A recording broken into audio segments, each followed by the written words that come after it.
तो इसके लिए आज आपसे बैठक करूंगा और अभी कल सुबह मैं लखनऊ पहुंच जाऊंगा।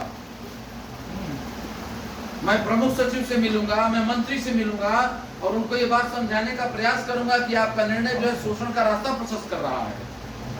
एक सीएमओ कम से कम 2 करोड़ रुपया। और ये मत समझिएगा कि आप लोग ये 5,000 10,000 की बात कर रहे हैं, तो एक वेतन मांग रहे हैं। दूसरी बात और कह रहे हैं 100% आपका ये स्थान परिवर्तन, सभी लोग लगभग हटाए जाएंगे। मान लीजिए कि अभी लल्लन मर्दा से मनिहारी आ गए हैं तो इनका अभी 1 साल नहीं हुआ है या 2 महीना नहीं भी तो बच गए। लेकिन धनंजय तिवारी 20 साल से जमनिया में कई जगह पे हैं।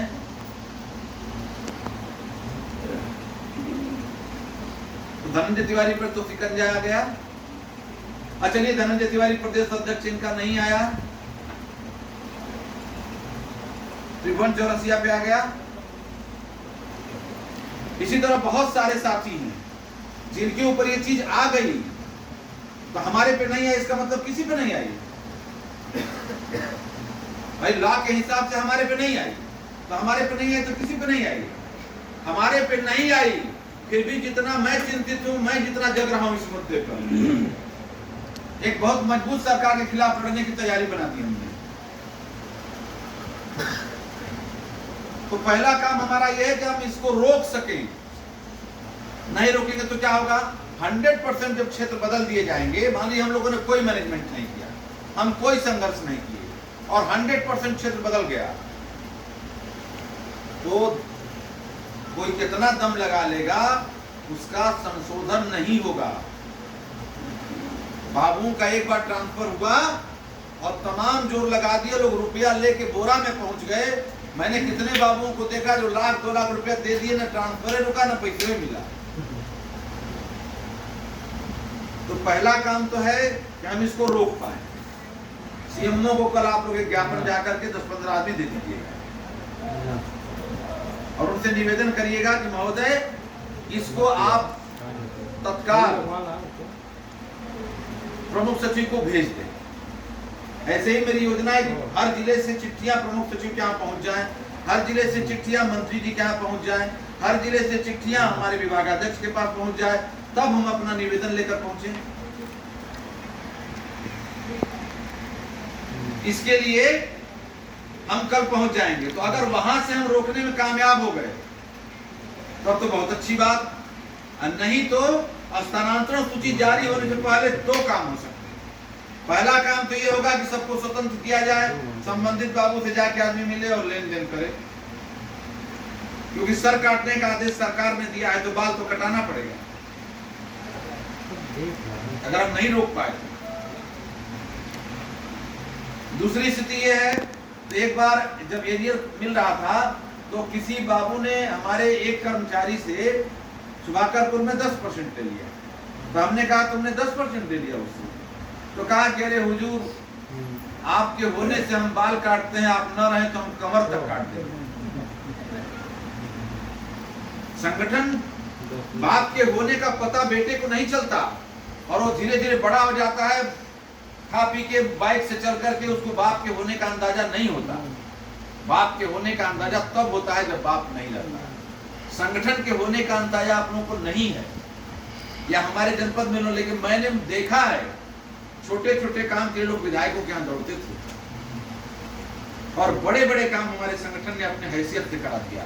आज सरकार बहुत मजबूत है, हमारे पास वो ताकत नहीं है, लेकिन अभी भी जो स्थानांतरण की सूची बनने वाली है और उसको नियंत्रण में अपने रखे हुए हम चाहेंगे कि हमारी बहनें और हमारे भाई अपने 3-3 विकल्प तैयार रखें। ठीक है, आप अपने 3 विकल्प दे देंगे कि मेरा यहाँ यहाँ या यहाँ कर दिया जाए। एक विकल्प से काम नहीं चलेगा, आप 3 विकल्प अपना तैयार रखेंगे, बाकी देखा जाएगा कि वो क्या मांग रहे हैं, हम क्या दे सकते। इसमें अगर छोड़ दिया जाएगा तो लूट मचेगी, फिर 1 वेतन नहीं वो 2 वेतन ले लेंगे। तो हम लोग कोशिश करो, इसके लिए सभी को चौकन्ना रहना पड़ेगा, अपने अपने पीएससी भी इस बात का प्रचार करना पड़ेगा। भाई 3 विकल्प दीजिए, संगठन आपको किसी एक जगह करा देगा, आपको ज्यादा परेशान होने की जरूरत नहीं। जो निर्देश आएगा उसको फॉलो कर लीजिए। और फिर हम सीएमओ से बैठेंगे और बताएंगे कि हुजूर ये ज्यादा है, ये कम है, ऐसा नहीं तो ऐसा कर लीजिए। ऐसे भी आप लोग जानते हैं कि हमारा जो भी कदम होता है वो अपने हित में तो कभी हुआ नहीं।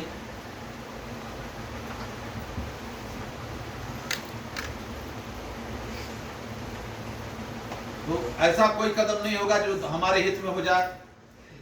तो पहली बात तो यह है, तो इसमें साफ साफ गाइडलाइन आपको हो गई कि आप लोग हमारा लखनऊ जाने और वहां से कुछ होने का इंतजार करें। अगर वो नहीं होता है, इसी बीच अपना 3 विकल्प, जिन लोगों के 10 साल या 3 साल से ऊपर हो गए, वो 3 विकल्प तैयार करें। जो जाना चाहते हैं कि ये इसी बहाने हमारा हो जाए तो बढ़िया, वो अपना जहां जाना चाहते हैं वहां बता लें। इससे फायदा ये हो जाएगा कि जमानिया वाला जखनिया नहीं जाएगा, वो अपने क्षेत्र में ही रहेगा। जितना नियर बाई आपको मिल जाए, जैसे आपकी कोई दोस्त है, भैया तू यहाँ आ जाओ, हम वहां चले जाएं, ये भी हो सकता है। तब एक ही विकल्प से काम चल जाएगा। अगर आपने म्यूचुअल दे दिया हमको तो एक विकल्प से काम चल जाएगा। भाई आप अपना म्यूचुअल दे दीजिए कि गिरी बाबा के यहाँ तिवारी, तिवारी के यहाँ गिरी बाबा, तो आपको 3 विकल्प देने की जरूरत नहीं है। अब ये विपत्ति आई है तो इसको पार तो करना ही पड़ेगा। अगर इस पे हम आंख मूंद के बैठ जाएंगे कि भाई शुतुरमुर्ग को जब पकड़ने के लिए कोई शिकारी आता है तो वो अपना सिर गाड़ के बालू में बैठ जाता है, शिकारी बहुत आराम से उसको आके पकड़ लेता है। तो ये सिर को बालू में गाड़ के बैठने का समय नहीं है। जो साथी अभी जस्ट उनका 3 साल न पूरा हुआ हो, वो इस कार्यक्रम में निष्क्रिय न रहें, वो अपने बगल वाले साथियों की मदद करें। इसी का नाम संगठन है। हमने फिर बताया, सह अस्तित्व का नाम संगठन है। और रही बात अपने मुद्दों के प्रति जागरूकता, तो आप लोगों ने सरकार की सेवा की होगी, हम पूरी जिंदगी आप लोगों की सेवा की है। हमने सरकार का कोई काम नहीं किया, जैसा हमने सरकार के लिए, तो हमारी जागरूकता है वहां। अब जैसे 2800 के बारे में कुछ लोग पूछना चाहते हैं, उनको जानकारी भी दूंगा। 2800 का मैटर क्या है पहले ये जानिए, अगर नए नए आए हैं तो, क्योंकि हम कल नहीं रहेंगे तो ये जानकारी आपको नहीं मिलेगी। हमारे विभाग में सन 1979 से कैडर है हमारा, अलग अलग कैडर थे। कोई आंख देखता था उसको ट्रैकोमा हेल्थ असिस्टेंट कहा जाता था, कोई टीका लगाता था तो उसको वैक्सीनेटर कहा जाता था, कोई डिलीवरी कराती थी तो उसको परिवार कल्याण कार्यकर्ती कहा जाता था, कोई स्लाइड बनाता था उसको BSW कहा जाता था। इसी तरह अलग अलग, मलेरिया इंस्पेक्टर को हाउस विजिटर कहा जाता था। ये सब अलग अलग काम करते थे। 79, 80, 81 आई। 81 में सरकार ने कहा कि सभी अब यूनिपर्पज वर्कर नहीं रहेंगे, एक उद्देश्य के लिए काम नहीं करेंगे, सब मल्टीपर्पज वर्कर रहेंगे, बहुउद्देशीय। मतलब इसीलिए आज महिला जो है टीका भी लगाती है और डिलीवरी भी कराती है, वैक्सीनेटर का भी काम आ गया, ट्रैकोमा का भी काम आ गया। तो इस तरह से तो उन्होंने क्या किया, पद नाम तो एक कर दिया लेकिन वेतन एक नहीं किया। एक आदमी का वेतन ज्यादा था और बाकी लोगों का वेतन कम था, तो बाकी लोगों ने कहा कि हमको भी इसके बराबर वेतन मिलना चाहिए। तो सरकार ने नहीं दिया, लोग कोर्ट चले गए, हाई कोर्ट जीत गए, सुप्रीम कोर्ट जीत गए, वेतन मिला। 91-92 में वेतन मिलना शुरू हो गया। लोगों ने एरियर की डिमांड की, सरकार ने मन बना लिया नहीं देना है। अब सरकार जब मन बना लेती किसी काम को न करने का तो उसको करना बड़ा कठिन हो जाता है। तो ऑर्डिनेंस ले आई, राष्ट्रपति का आदेश। अगर आपको फांसी की सजा हो जाए सुप्रीम कोर्ट से और राष्ट्रपति चाहे तो उसको माफ कर सकता है, अध्यादेश ला करके। राष्ट्रपति का आदेश इस देश में सबसे ऊपर, अध्यादेश माने देश के ऊपर लागू हो जाएगा वो, और सुप्रीम कोर्ट भी वहां फेल हो जाती है।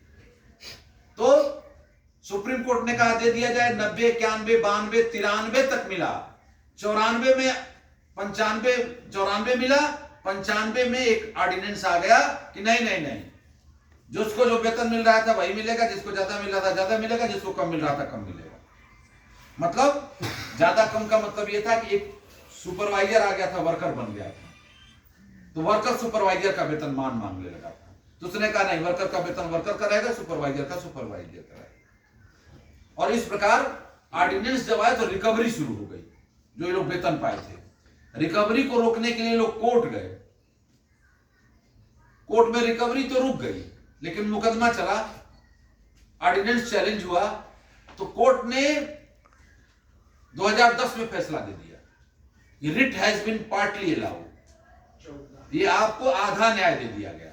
उसमें यह कहा गया कि जब से ऑर्डिनेंस आया है उसका इसका भूतलक्षी प्रभाव नहीं होगा, मतलब जिस डेट में आया है उसी डेट से ये लागू होगा, इसका पहले से प्रभाव लाया था 95 में, लागू किया था 81 से, जिस समय जियो आया था मल्टीपर्पज का।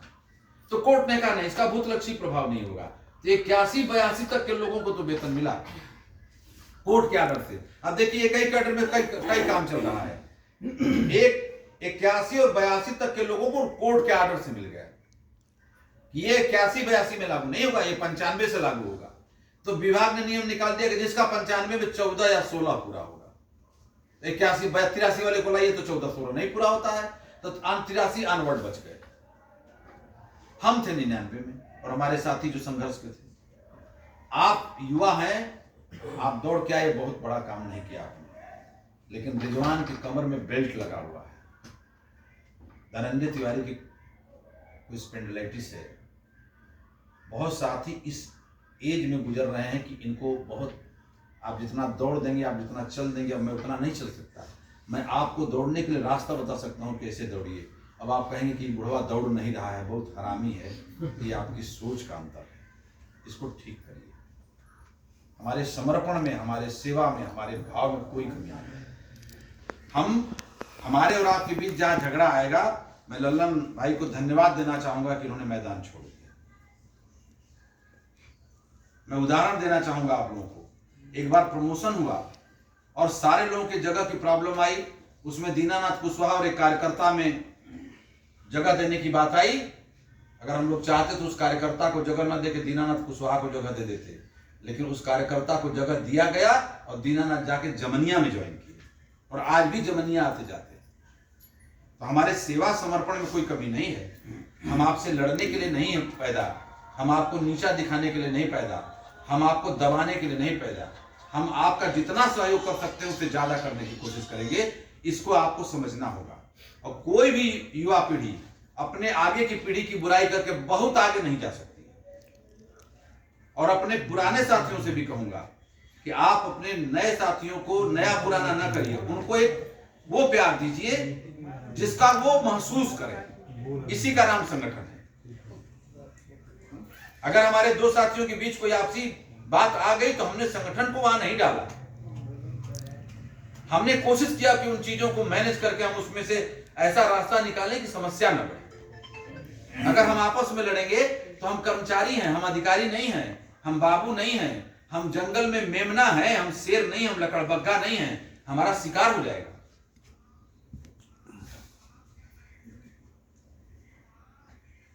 तो हम उस 81-82 के लोगों को मिल गया, तो हम लोग थे 99 में और हम संघर्ष एक साथ किए थे, इसलिए हमारा जुड़ाव कल भी था और आज भी है और आगे भी रहेगा।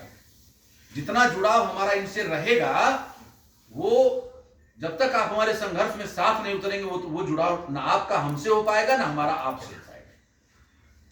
99 में ये जो 10,000 लोग हमसे जॉब पाए थे, इनको भरोसा था कि धनंजय तिवारी चल देंगे तो ये काम हो जाएगा।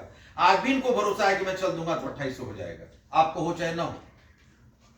और हम लोगों ने कहा कि हम लोग लेंगे। कोर्ट का ऑर्डर था कि 96 से एक लागू रहेगा। बड़े बड़े विद्वानों के दिमाग फेल हो गए थे, अब ये नहीं मिलेगा, क्योंकि कोर्ट ने कह दिया कि 96 से लागू रहेगा। तो भैया कोर्ट ने कह दिया 96 से एक लागू रहेगा, कैसे मिल जाएगा? जब मैं चला तो बड़े बड़े लोग कहे नहीं मिलेगा। हमारे साथ जो चुना गया पदाधिकारी था वो भी कहता था मिल जाएगा। हमने उससे कहा था कि आप विश्वास रखो, आपके माथे पे चंदन लगेगा।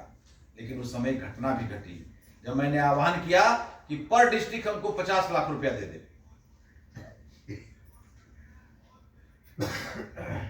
हमको पर डिस्ट्रिक्ट 50 लाख रुपया लगेगा। 50,000 उस जमाने का 50,000 कम नहीं है।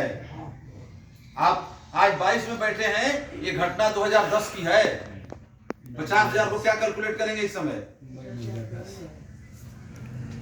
50,000 रुपया हर डिस्ट्रिक्ट ने ले आके एडवांस पकड़ा दिया। मैं पैसे से एकदम मजबूत हो गया और मैं चलना शुरू किया और मैं अपनी समस्याओं का निदान ढूंढना शुरू किया। तो मैं ये पाया कि जो 2010 में फैसला आया था उसको लागू करने के लिए उन लोगों ने एक्ट में संशोधन किया, और एक्ट में संशोधन किया तो मैं कह रहा था कि मुझे भी मिलेगा। मैंने आज 6 महीने का टारगेट लिया था, 8 महीना में हमने उसको लागू करा दिया। लेकिन सरकार ने वहां चालाकी की और हमको वैयक्तिक वेतनमान दे दिया। यही समस्या उत्तराखंड में थी। उत्तराखंड में 1 महीना आंदोलन हुआ, वहां वेतन पूरा मिल गया, एरियर नहीं मिला। जिस डेट से वेतन लागू हुआ उस डेट से उनके वेतन मिल रहा है। हमारे यहां वेतन मिल गया और एरियर मिल गया, लेकिन हमको पद का वेतनमान नहीं बदला। अब पद का वेतनमान बदलने के लिए हम जिस दिन से ये वेतन पाए उसके अगले दिन से हम तैयारी किए। उसमें हमारे साथ कुछ धोखा हो गया। जो पुराने साथी थे, जिन लोगों ने लड़ाई लड़ी थी और उन्होंने वो करा नहीं पाए थे, उन लोगों ने, जब मैं पूछा अपने सदन से कि भाई ये 2011 तक दे रहा है, 2011 के बाद नहीं दे रहा, अगर थोड़ा सा हम लोग लड़ लेंगे तो ये हम लोग पा जाएंगे। उसी में मिर्जापुर का एक जिला अध्यक्ष था, वो खड़ा होकर कहा कि नहीं नहीं साहब, जो मिल रहा है पहले ले लिया जाए, क्योंकि किसी को यकीन नहीं था कि मिल जाएगा। कहा कि मिल जाए, जो मिल रहा है वो ले लिया जाए, बाद में हम लोग लड़ेंगे। और जब मिल गया तो जिन लोगों ने कहा था कि बाद में लड़ेंगे, संगठन में कुछ लोग गद्दार भी होते हैं। उन गद्दारों ने निकल करके संगठन, हमारा 2 साल का समय सिर्फ इस बेसिक हेल्थ वर्कर इंस्टीट्यूट को बचाने में लगा दिया, पैसा और ऊर्जा। इस प्रदेश में कर्मचारी संगठनों में राजनीति बहुत है। मैं आप लोगों से निवेदन करूंगा, कभी भी अपने संगठन को राजनीति में न फंसाइएगा। अगर पदों की लड़ाई में आप लोग फंसे और एक दूसरे के खिलाफ राजनीति करने लगे तो आप उस बीमारी के शिकार हो जाएंगे और कभी अपने सवाल को आप पूरा नहीं कर पाएंगे। आपको ये संगठन जो मिला है वो आपको अपने समस्याओं के समाधान के लिए मिला है, न कि आपसी लड़ाई और जय विजय दिखाने के लिए मिला है। तो 2 साल मेरा वैसे गया। इसके बाद हमने तैयारी शुरू करी। एक वित्त शोध अधिकारी हैं साहिना परवीन, वो पूरी जिंदगी शादी ने, आफ्टर रिटायरमेंट उनके घर में गया 1200 रुपए की मिठाई लेकर। वो किसी को अपने घर में एंट्री नहीं देती, हमको बाहर से ही भगा रही थी। हम 1 घंटा जब वहां खड़े रहे, नहीं गए तो उन्होंने बुला लिया और कहा कि तुम माने नहीं। तो हमने कहा कि हमारा वेतन कैसे मिलेगा? तो उन्होंने कहा कि ये नहीं मिलेगा, कहा कि ये वेतन नहीं मिलेगा। तो हमने कहा तो छोड़ दें। वहां से कहा कि नहीं छोड़ोगे तो मांगते रहो, हो सकता है कभी मिल ही जाए। तो हम एक तरफ आप करें कि नहीं मिलेगा, दूसरी तरफ आप करें मांगते रहो मिल जाएगा। तो कहा जिस तरीके से तुम पाए हो उस तरीके से अभी नहीं मिलेगा, वैयक्तिक वेतनमान तुमको नहीं मिलेगा। कोर्ट ने जो ऑर्डर किया, जिससे कोर्ट से कुछ लोगों को मिल गया, वो नहीं मिलेगा, वैयक्तिक वेतनमान नहीं मिलेगा। कोर्ट तुम्हारे लिए ऑर्डर करने नहीं। कुछ लोग कहते हैं कोर्ट चले जाए, आप कोर्ट जाके देख लीजिए, एक्ट लगा हुआ है, कोर्ट के आगे वही फैसला मिल जाएगा, जब से एक्ट लागू है तब से लागू रहेगा। तो हमने कहा तो क्या करें? उसने कहा तरीका बदल लो। हमने कहा क्या करें? कहा कि देखो इस प्रदेश में जिनकी इंटरमीडिएट योग्यता है और 2 साल का प्रशिक्षण है उनको 2800 ग्रेड पे मिलता है। तुम्हारी इंटरमीडिएट योग्यता है, महिला का 2 साल प्रशिक्षण है, पुरुष का 1 साल है, तुम इसको 2 साल करा और ये जंग तुम जीत जाओ। मैं उस घर में ये विचार लेके गया, इस पर मैंने काम करना शुरू किया। सबसे पहले मैंने 1986 में महिला पुरुषों के लिए जो ट्रेनिंग के लिए ऑर्डर हुए थे वो निकाले। बहुत कठिन काम था। एक बहुत बुजुर्ग अधिकारी के यहाँ साहिना परवीन के बताने से मैं गया तो वो ऑर्डर मुझे मिला। उसमें 1.5 साल का प्रशिक्षण है, इनका भी और मेरा भी। लेकिन हम लोगों को कितने साल का दिलाया जाता है? 1 साल का। 1 साल का। अब पता चला कि हमारा प्रशिक्षण का काल था 1.5 साल, हमको कर दिया गया 1 साल। किस ऑर्डर से किया गया वो ऑर्डर आज तक नहीं अवेलेबल है। एक तो प्रूफ मुझे ये मिल गया। दूसरा, हम लोग कोर्ट में जो मुकदमा लड़े थे, जिसमें कोर्ट ने ऑर्डर किया था, सुप्रीम कोर्ट ने कि इनको दिया जाए, उसने ये भी कहा था कि इनको दिया जाए, इनके डिफरेंट एजुकेशन है, इनका मिनिमम क्वालिफिकेशन हाई स्कूल होना चाहिए और सुटेबल ट्रेनिंग 2 ईयर होना चाहिए। तो हमारा इंटरमीडिएट, हाई स्कूल के बजाय इंटरमीडिएट हो गया, लेकिन सुटेबल ट्रेनिंग 2 ईयर को अभी 1 साल रखे हुए हैं। प्रयास की बात है। आप लोग सोचिए कि ये प्रयास नहीं तो क्या है। तो हम गए सुटेबल ट्रेनिंग 2 ईयर, तो हमारे पास 2 रिकॉर्ड हो गए। एक तो 1.5 साल की ट्रेनिंग और दूसरा कोर्ट का ऑर्डर 88 का कि 2 साल ट्रेनिंग होनी चाहिए। कोर्ट ने 88 में कहा कि इनकी ट्रेनिंग 2 साल होनी चाहिए। ये 2 प्रूफ हो गया। इसको लेकर के मैं बैठा प्रमुख सचिव प्रशांत त्रिवेदी की बैठक में। हमने बैठक मांगी, हमारी बैठक हुई। बैठक में जो ही मैं बैठा, एक अधिकारी कह रहा है कि सर ये 2 साल की ट्रेनिंग नहीं चाह रहे हैं, इनका मुख्य उद्देश्य 2800 ग्रेड पे कराना है, वेतन बढ़ाना है। तो प्रमुख सचिव हमसे पूछते हैं, क्यों तिवारी जी? हमने कहा सर ऐसी बात नहीं, हमारा मूल उद्देश्य ये है कि हमारा एजुकेशन बढ़ाया जाए, हमारे काम की गुणवत्ता बढ़ाई जाए और हमारी स्ट्रेंथ बढ़ाई जाए, फिर हमारा वेतन बढ़ाए। उसी बात को मैंने दूसरे तरीके से, इस पर 45 मिनट चर्चा चली। उधर के अधिकारी अपना तर्क दे, हम लोग अपना तर्क दें, हमारे महामंत्री, और चुप मैं बैठा रहा। इसी बीच मैंने प्रमुख सचिव से कहा, प्रमुख सचिव प्रशांत त्रिवेदी बहुत कड़े अफसर कहे जाते हैं। इसी बीच एक अधिकारी थे, वो बोल उठे कि सर इन लोगों का अब साइंस से आर्ट हो गया, प्रशिक्षण तो 2 साल करना पड़ेगा। वो परिवार कल्याण के अधिकारी तुरंत मुड़ा उनकी तरफ प्रशांत त्रिवेदी। अब कह रहा है कि मिस्टर तुम 10 साल से रह गए परिवार कल्याण में, तो बहुत विद्वान समझते अपने को। तुम ही सेवा नियमावली में साइंस को ऐड करोगे और तुम ही यहाँ बैठा कर बताओगे कि 2 साल प्रशिक्षण होना चाहिए। दिमाग ठंडा कर लो। अपने खेमे का जो अधिकारी उधर वाला सपोर्ट किया, तब मैं जान गया कि मेरे साथ जाती हो रही है। हमने कहा सर नहीं, उस समय पंकज यादव एक सचिव थे, उन्होंने कहा कि सर तिवारी जी अगर कह रहे हैं कि एजुकेशन बढ़ाइए, स्ट्रेंथ बढ़ाइए, तब वेतन बढ़ेगा, तो ये सब करने के लिए कैडर रिवाइव करना पड़ेगा। तो एक कमेटी बना देते हैं, वो कमेटी जो निर्णय देगी हम कर देंगे। तो सुनने में तो बात अच्छी लग रही थी, लेकिन कमेटी बनेगी तो बात, अब न कमेटी रिपोर्ट देगी न बात बनेगी। इसी पर वो अधिकारी का बेटा कि नहीं सर प्रशिक्षण तो देना चाहिए। अब चूंकि ये IAS की बात काट रहे थे, तुरंत बड़ा वाला IAS टूट पड़ा उनके ऊपर। तब मैं फेस किया उसको, प्रशांत त्रिवेदी को। मैंने कहा महोदय हमको सुनने के लिए बुलाए कि आप सुनाने के लिए। तो कह रहे यार 45 मिनट से तुमको सुन रहा हूँ। हमने कहा सुन नहीं रहे सर, आप सुना रहे हैं। तो कहा मतलब? हमने कहा मैं जो मांग रहा हूँ हमको दे दीजिए ना, अगर नहीं होगा तो कहा कि जो तुम मांग रहे हो ना चालाकी से, मैं दे भी दूंगा तो होगा नहीं। हमने कहा सर आप हमको दे दीजिए, नहीं होगा तो हम आपसे दोबारा मांगने नहीं आएंगे। इस कॉन्फिडेंस से बात तो क्यों कर रहा था? क्योंकि हमारे साथ वित्त शोध अधिकारी ने कहा था कि तुम्हारा यही रास्ता है। वो हमें गुमराह कर रहे थे। अंततः फैसला उन्होंने कहा यार इनको दे के हटाओ, हमसे क्या मतलब है। तो ये हुआ कि भाई ठीक है इनको दिया जाएगा, लेकिन जरा अदर स्टेट देख लिया जाए। 6 स्टेट में हम लोग गए। मैं स्वयं गया पंजाब और हरियाणा। मैं 30 रुपया दे के गुरुद्वारे में रुका।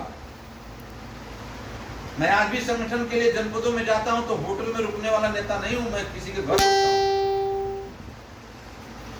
और वहां से हम लोग रिकॉर्ड लेके आए, दीनानाथ बिहार गए, रिकॉर्ड में हरियाणा, पंजाब, मध्य प्रदेश, गुजरात, ये 4 स्टेट ऐसे थे जहां 2 साल की ट्रेनिंग। हरियाणा का तो इतना बढ़िया करिकुलम है और 2 ईयर का उनका कार्यक्रम है। ये जब हम सब प्रस्तुत कर दिए तब शासन से निर्णय की उम्मीद थी। शासन डिलेट कर रहा था, तो मैं पंकज यादव के यहाँ गया मिलने, तो उन्होंने कहा कि उस दिन तो बहुत आप एग्रेसिव थे। हमने कहा सर मैं एग्रेसिव आदमी नहीं, हमारे पदों की कुछ जिम्मेदारियां थी इसलिए मैं बोल दिया था। तो उन्होंने कहा कि मेरे पदों की भी जिम्मेदारियां। हमने कहा सर हम आपकी जिम्मेदारी के अंतर्गत नहीं आते हैं। तुमने कहा कि यार तिवारी जी आपसे कौन बस कर लीजिए, हम ऑर्डर कर जाइए, अपना काम कराइए। उसी में 10 साल का भी जो हम लोग बैठे थे उसका भी ऑर्डर सब होने वाला था। और सरकार की देरी को पकड़ने के लिए मैं पूरे प्रदेश दौरे के कार्यक्रम को बना रहा था कि पूरे प्रदेश एक राउंड दौरा करके, और जिस तरह से एक पहली बार में हमने डब्बे रखवा दिए उसी तरह डब्बे रखवा दें। जैसे हम प्रदेश भ्रमण नहीं करेंगे और बैठ के लखनऊ में कह देंगे डब्बा रख दो, क्या सब लोग रख देंगे क्या? डब्बा रखवाने के लिए हमको सबके अंदर जाके जान भरनी होगी। कर्मचारी बहुत डरपोक कम है, ये तभी तक हमारे साथ खड़ा रहेगा जब तक उसके खिलाफ कोई कार्रवाई नहीं होगी। आंदोलन में ले जाएंगे, जो ही एक सीएमओ ऑर्डर करेगा कि इनके खिलाफ ये करो, बंद से पार्टी चढ़ जा बेटा सूली पर और भला करेंगे राम वाली हो जाइए। ये क्रांतिकारियों की सेना नहीं है, ये कर्मचारियों की सेना है। मैं इसको उतारूंगा तो बहुत समझ के उतारूंगा, बहुत सुरक्षित करके उतारता हूँ, बिना डर के, तब ये चिल्लाएंगे। इनको पता है कि सीएमओ हमारा कुछ नहीं बिगाड़ लेगा। तिवारी के रहते तो भाई खड़े हैं, आप पता चल जाए कि नौ की कट जाएगी, मेरी भी कट जाएगी तो हमसे पहले उसट जाएगा। 50 साल 58 साल एज है, जिसमें 25 से 30 साल मुझे इसी काम का अनुभव। तो आंदोलन में जब उतारने के लिए अभी मैं दौरे का कार्यक्रम बना रहा था, एकदम ईमानदारी से कह रहा हूं, एक महिला हमीरपुर की है, उससे मैंने कहा कि मैं सोच रहा हूं कि बुंदेलखंड से शुरू करूं। तो उसने कहा कि शुरू करियो कहीं से, लेकिन खत्म होगा हमारे यहाँ। इसका मतलब हम कार्यक्रम बना रहे हैं। और तब तक मोदी जी का स्टेटमेंट आया, जो जहां है वहीं रहें। तो जो जहां था वहीं रह गया, हम भी रह गए। अब प्रयास में कमी है तो कोई बताइए, इसमें आपका कोई विशेष योगदान हो तो बताइए, हमारी कमी हो तो बताइए, आपने जेब से 1000-2000 निकाल के दिया हो तो बताइए, और हमने न लगाया हो तो बताइए। आपको ज्यादा चाहिए तो बताइए कि आप कितना लड़े हैं, हमको नहीं चाहिए तो हम कितना कम लड़े हैं, जरा ये बताइए। तो जब कोई ये सवाल करता है, जो सवाल कोई हो, यही सवाल आप ले आएंगे। इस सवाल को उतनी प्राथमिकता से हम इसलिए उठा रहे हैं कि ये हमारे कैडर का मामला है। हमारे पद का वेतनमान नहीं बदलेगा तो हमारे ऊपर का भी वेतनमान नहीं बदल रहा है। हमारे यहाँ समस्या सिर्फ एक पद का वेतनमान नहीं गड़बड़ है, एक पद के 2 वेतनमान हैं और 2 पद का 1 वेतनमान है। सुपरवाइजर के पद पे भी हम वही पा रहे हैं जो हम बीएचडब्ल्यू के पद पे पा रहे हैं, और जो ही पद का वेतनमान बदलेगा तुरंत हमारा वेतनमान बदल जाएगा, तुरंत एचईओ का वेतनमान बदल जाएगा। आप जड़ में पानी दोगे तो कहां नहीं है कि पत्ते और फल नहीं हरे होंगे और फलेंगे। ये मुद्दा एक नए का नहीं है, ये मुद्दा इस संवर्ग का है। इस पर पूरी मुस्तैदी से लड़ाई शुरू है। 29 तारीख को मैंने, अब तो इसके बीच तो कोरोना ने पहली लहर, तो दूसरी लहर, तो तीसरी लहर, सरकार ने बाद में कोरोना को अस्त्र के रूप में इस्तेमाल करना शुरू किया। जो ही आप 10 आदमी इकट्ठा हुए, तुरंत कोरोना का वो लग गया और तुरंत इनको अंदर ले चलो। तबलीगी जमात वाले तो बेचारे भाग भाग के अपनी जान बचाए। कोई एक आंदोलन खड़ा कर दो, सरकार तुरंत 5 अधिकारी आके, आप कोरोना का प्रोटोकॉल नहीं पूरा कर रहे हैं, आप भीड़ को हटाइए नहीं तो आपको गिरफ्तार कर लिया जाएगा। और कोरोना का प्रोटोकॉल उल्लंघन कोई साधारण उल्लंघन नहीं है, राजद्रोह में आ जाएगा।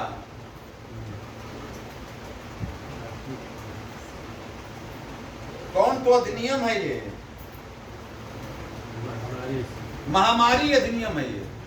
महामारी अधिनियम उल्लंघन कानून लग जाएगा, देशद्रोह लग जाएगा। तो क्या करते? आए थे हरिभजन को वोटन लगे कपास, 2800 तो मिला नहीं, जो मिल रहा था वह गया। तो कल से लोग तिवारी को गाली देके बहुत चूतिया नेता था। बड़ा जो आगे होता है उसकी बड़ी जिम्मेदारी, उसको देखना है कि हम आपको कुछ दे ना पाए तो कुछ जा तो नहीं रहा है। अगर कुछ जाने की संभावना होगी तो हम वहां रुकेंगे कुछ देर। तो फिर हम 29 तारीख को बैठक करने जा रहे हैं और भाप भी रहे हैं कि कोरोना की क्या कंडीशन है। कहीं आंदोलन में उतरेंगे तो कोरोना तो लेके सरकार नहीं आएगी। तो अभी लहर तो कुछ दिख नहीं रही है, अब सरकार लहर ला दे तो बात अलग है। 29 तारीख को बैठक करूंगा। मेरे पास 2 विकल्प है, या तो पूरे प्रदेश दौरा करके एक दिन एक साथ जब्बा रखवा दें सीएमओ के,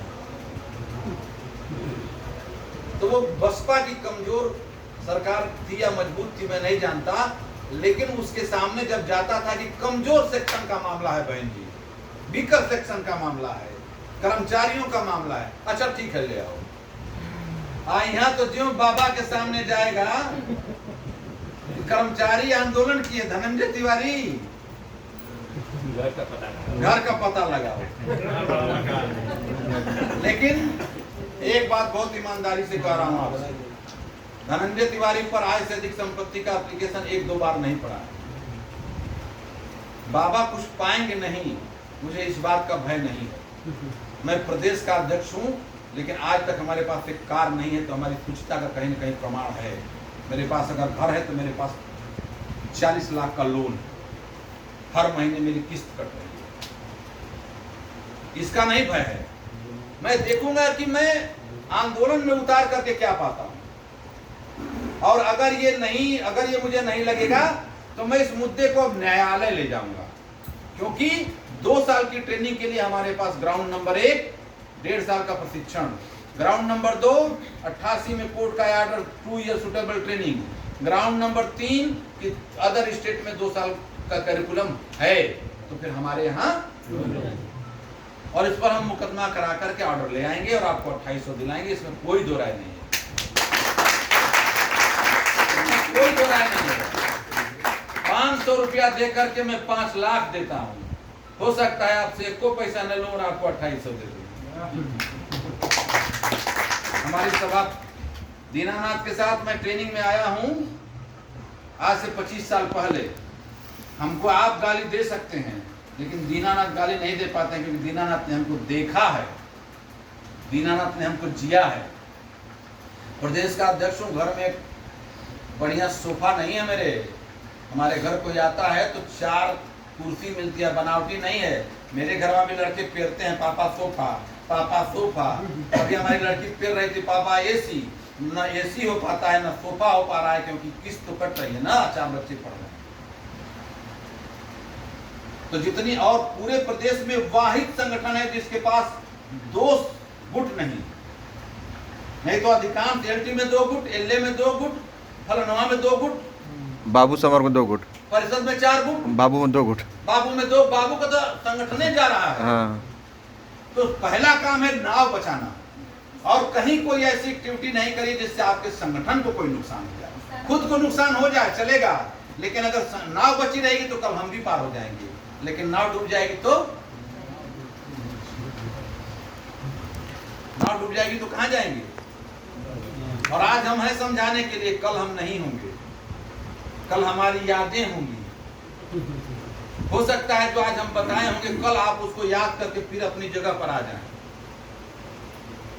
हमारे टीम में 1 से 1 योद्धा है, और एक नेता ऐसे नेता नहीं बनता है